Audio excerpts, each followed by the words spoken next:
Hi, brothers. I've been thinking about all of you a lot, mostly thinking about how I have not been messaging you or giving you teachings or direction very much lately. Okay, so what's going on? Medjugorje is very quiet. There's all kinds of rumors about Medjugorje going on, especially in America. I heard from the internet that in America they believe that people in Medjugorje are dropping like flies and COVID is killing everyone. This is not true. I think all you have to do is watch Mass on Mary TV and see. There's a whole bunch of Americans who came here who got sick, and one of them very dramatically had to be airlifted. Well, airlifted maybe is the wrong thing, but they had to hire one of those special planes, and he was wheeled out in a hospital trolley and taken home to America that way, back to Arizona. So, but he, I think, was an exception. I don't remember anyone else being as sick as him.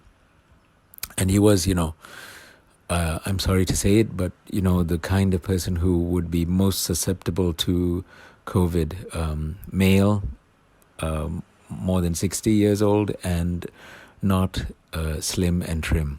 Okay, so it's not a surprise that he suffered so much, but it's still terrible. Where he got it from, I don't know.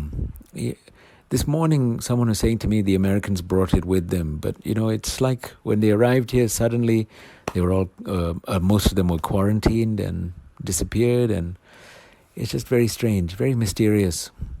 There's all kinds of stories going on. And one story that I do believe it, is that on Good Friday, because I heard it myself, a military helicopter came and buzzed the church. It flew around the church, and then it went off to Križevac and flew around the cross. Now, why Good Friday and why a military helicopter? No one knows. Although it was a military helicopter, and you could see that from the whatever call sign or thing painted underneath, it was not one of the. It didn't bear any other military insignia on it. It was like a plainclothes military helicopter, for want of a better term. And there are lots and lots of people, locals and pilgrims who are here on Good Friday who swear, those on Križevac swear that as it buzzed around them, they felt this like droplets falling on them. And the ones who are near the church, apparently there's some videos, I don't know where they are, but many people who filmed this and also who saw it tell me that the plane was releasing something, some kind of powdery substance. And then a lot of people want to know what it was. And I think I understand that the military gave some flimsy excuse about pesticide or something, but why on the church, I don't know. But it was after this happened. This happened on Good Friday. And after that, we noticed these cases of COVID in the village. I don't know if it's coincidence or not, but you can bet that many people here are very unhappy and very suspicious. Okay, but practically everyone here is fine. This morning, Sister Emmanuel told me about some lady who was 50-something who passed away in Mostar. And that's very sad. Her name was Suzanne, so do remember to pray for her soul. But these stories are very rare. I don't hear about people dying. But, I mean, lately I have been hearing that so-and-so is sick and this and that. Anyway, so that's what's going on here. Now, the anniversary is still going ahead, of course, 40th anniversary. I know a lot of people are expecting something to happen. I personally am not. I do not expect anything dramatic to happen on the 40th anniversary with any of the visionaries or any message. Why is that my expectation? Because I still remember Our Lady said that the secrets only happen when almost everyone who believes in Medjugorje has abandoned it. And I think people keep hyping themselves up and hoping there'll be an intervention from heaven and nothing happens, and then they lose heart and turn their backs on Medjugorje and maybe even on their faith. I don't know. That's generally how I see things going. Also, I I am sorry. I don't like to be the bearer of bad news, but I have to tell you that my impression is that this suffering that all of you are going through will increase this sense of isolation, feeling like a freak, feeling like a weirdo, feeling isolated, because you're clinging to your faith. More and more, you will be made to feel like you're completely out of step with not just the world, but with the church. That kind of thing will get worse, and it's doing it very rapidly now. The church in Germany and Austria are on a collision course. They're not going into schism, they're going into apostasy, as I think George Weigel said that recently. They're going to apostasy, they're losing the faith, not just separating from the rest of the church. And God alone knows what they believe.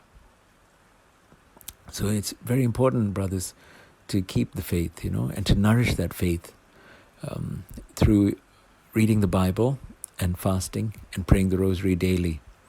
Okay? Because I'm assuming that most of you don't have open access to the sacraments, but the other three things, remember. Ever since I released that vaccine document, I've gone through a lot of suffering, and thank you for your prayers. Thank you for fasting for me. I need all this. It's been bad, but I'm okay and hanging in there.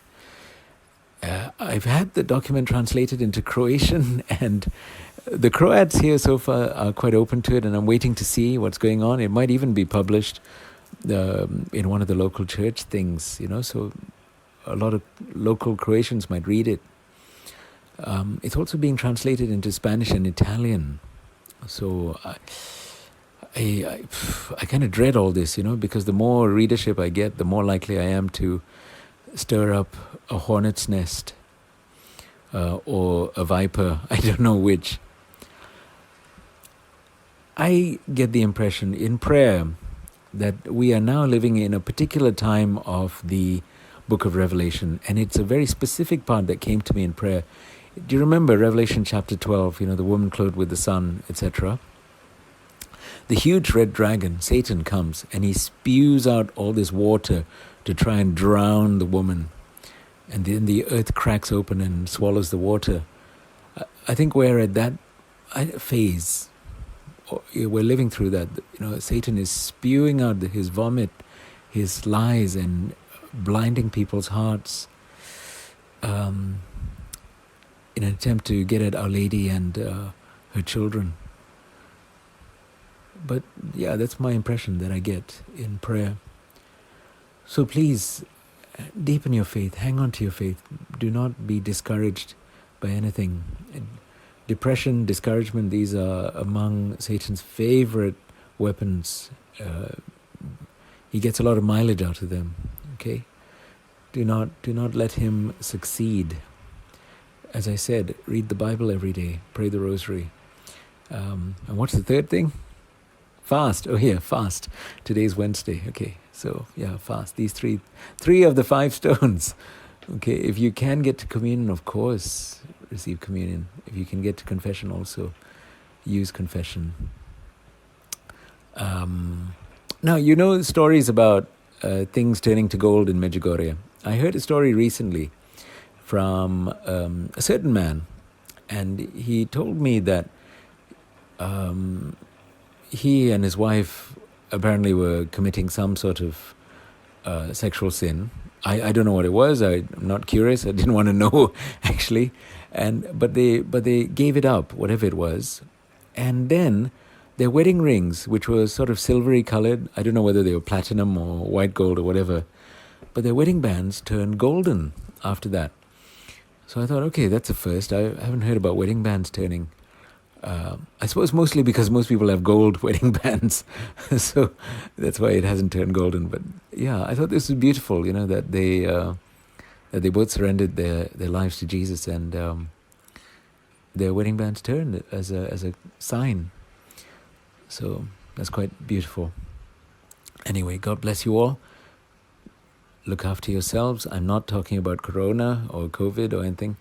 I mean, look after your souls and keep looking at Jesus. God bless you. Bye-bye.